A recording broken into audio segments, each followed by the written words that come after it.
I'm Chief Daniel Slaughter of the Clearwater Police Department. I wanted to talk to you about the incident that transpired early this morning. So around 2 a.m., we received multiple calls from friends of Annie Vaughn. They were reporting that Annie Vaughn was being beaten by her boyfriend. And Annie had also reported to her, or they reported to us that she had sent a text message that stated, quote, "Help, call 911, 1444 Gulf to Bay Boulevard. He has a gun."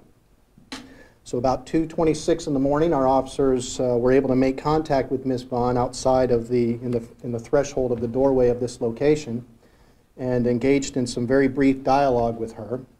During that dialogue, the officers felt something seemed out of place. She had invited them inside, encouraged them to kind of, she didn't need any help, to holster their firearms because there was a gun involved, so they did have some firearms available. And she encouraged them to holster those firearms and encouraged them to come inside. Once they asked her to come out and meet them, the subject, Mr. Falana, ended up firing multiple times at the officers from while he stood inside the residence.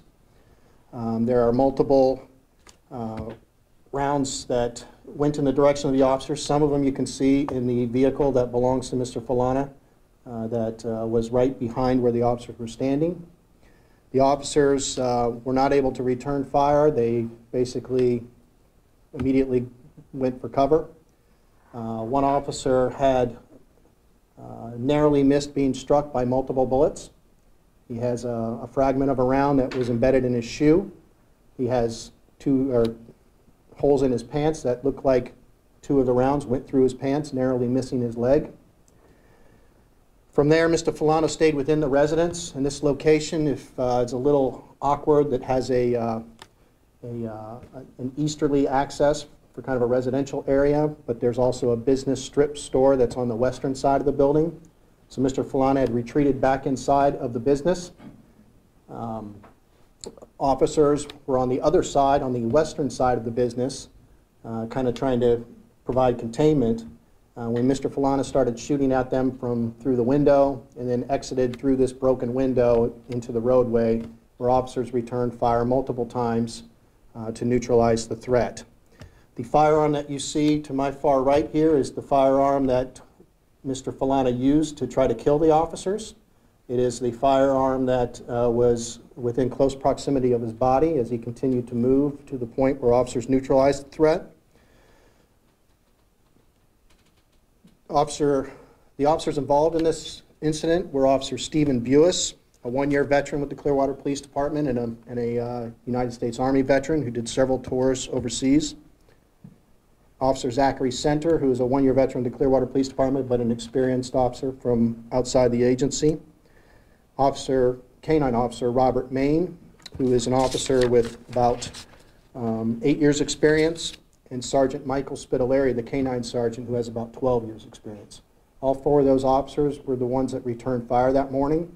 We have several other officers who were the subject of being shot at, so we have a significant amount of people that were involved in this incident.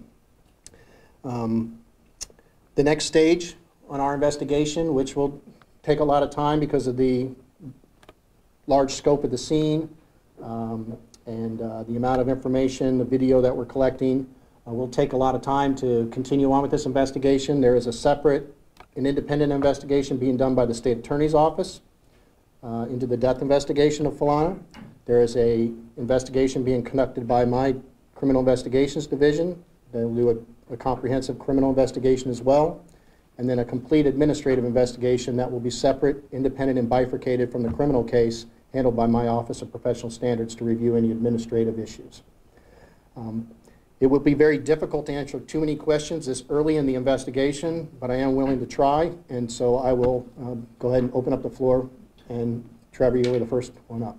Chief Slaughter, do you see this as the suspect that was this a planned ambush of police where he was using the woman as a shield to try to lure police in to shoot and kill? That is certainly a potential working theory that we were looking at. We definitely need to continue to speak with Ms. Vaughn. We're asking the public's help in locating Ms. Vaughn. She fled the scene as this shooting was going on, and we have not been yet able to locate her. What the plan was is still to be determined. We'll need to talk to her to figure out those things. Whether or not Ms. Vaughn was or was not a willing participant in that, I think it is safe to say that the officers were there on to check the welfare, and I think ambush would be an accurate term when somebody begins firing multiple rounds in a magazine or a handgun or that's capable of holding 30 rounds. So we definitely think ambush is an appropriate word to consider at this point. What kind of gun is that? I don't have the exact make and model. Obviously, it's kind of an older, kind of a MAC-10 style. You know, it was kind of a popular handgun back in the 80s during the drug wars. Mm-hmm. What about the family member that she supposedly reached out to? Has that been verified, and have you guys spoken with her? Yeah, there are people that we are talking to, and people are still continuing to try to talk to, but they will be very critical. We're hoping that they have heard from her also, and we want to make sure that she's all right as well. She was in the middle of a lot of gunfire that was going on, and we're obviously we're concerned that she might have been hit through this thing as well, but we haven't heard that yet, so we're believing that that could possibly not be the case. But the Facebook or the post that she supposedly made, is that credible, that Van made? I believe the information we received from the family was credible. At this time, there's no reason not to believe it was credible, and I think it's appropriate to look at Vaughn as a potential domestic violence victim that was wrapped up in a circumstance that maybe was beyond her control. Have you had any contact with these two before? I am not familiar with Mrs. Vaughn. We have not had any contact with Mrs. Vaughn, but Mr. Filano has got a lengthy criminal history for drugs. He's been in multiple kinds of drugs, marijuana, heroin. He's well known for being a drug dealer. I would imagine, I mean, this ending in the death of a person is not a happy situation for anyone, but I could imagine that you've got to be grateful that this could have been considerably worse considering what was going to be happening in this ambush. I think whenever you have that kind of number of rounds that were fired, I think we're grateful that our officers were not hurt. We're grateful at this time that we don't believe any other citizens were hurt.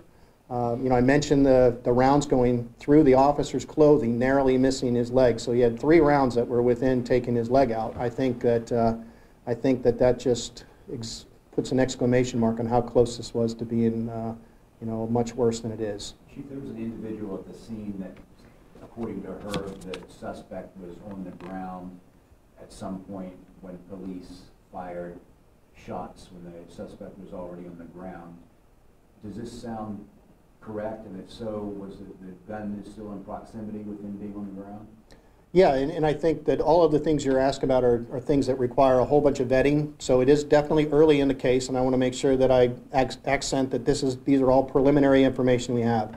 But the subject, we have multiple witnesses that described something similar to what you're talking about. They describe him still moving while he was on the ground, but potentially moving towards a handgun. This gun this picture was taken, and the yellow tarp that was covering Mr. Filano's body is just barely outside of frame. So that's how close this firearm is to our suspect. What kind of power does that firearm have? It looks like it's got attachments to it. The scene, as you saw probably, is pretty large and expansive, so a lot of these items that we have pictures of, we haven't collected and analyzed and done all the latent processing, all those things that come with it.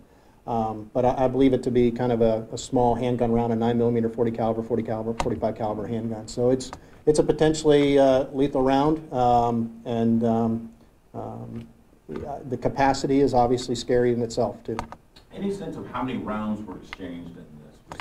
Was this just a shootout?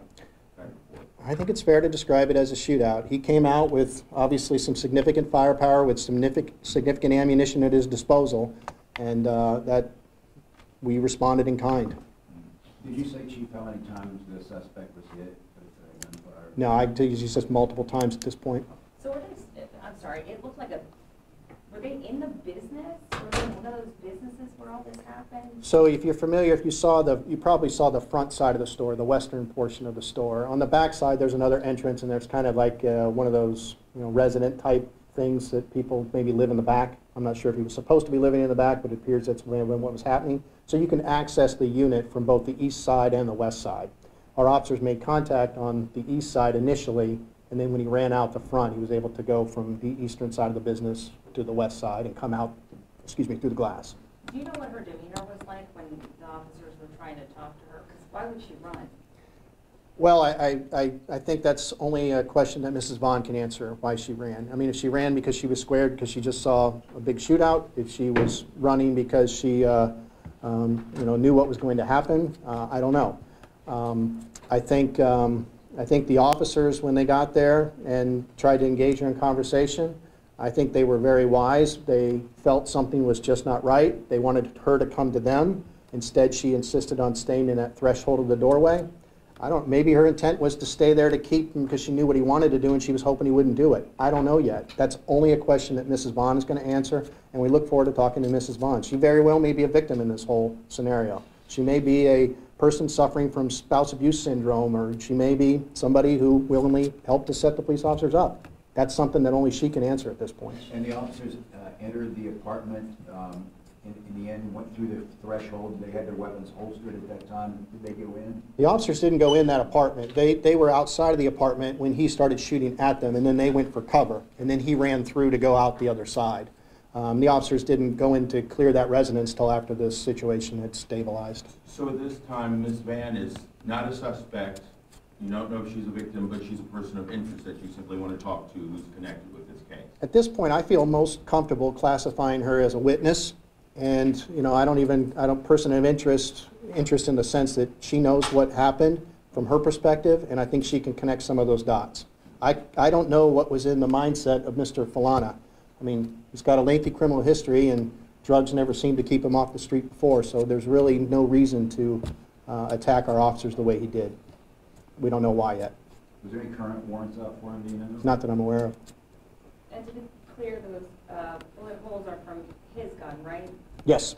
Yeah. That car was parked behind where the officers were initially, and that is from the initial gunfire from Falana. Have you heard from anybody that lives there that there's a drug problem there? I mean, I heard from one of the business owners that they repeatedly call it.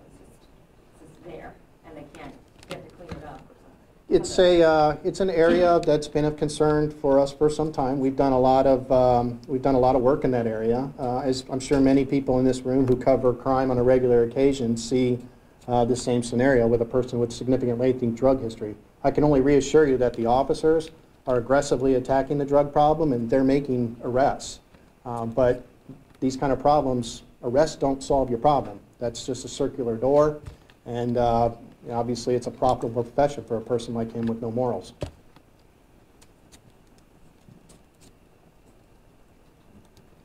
All right, everything good? Thank you, Chief. Thank you all for coming.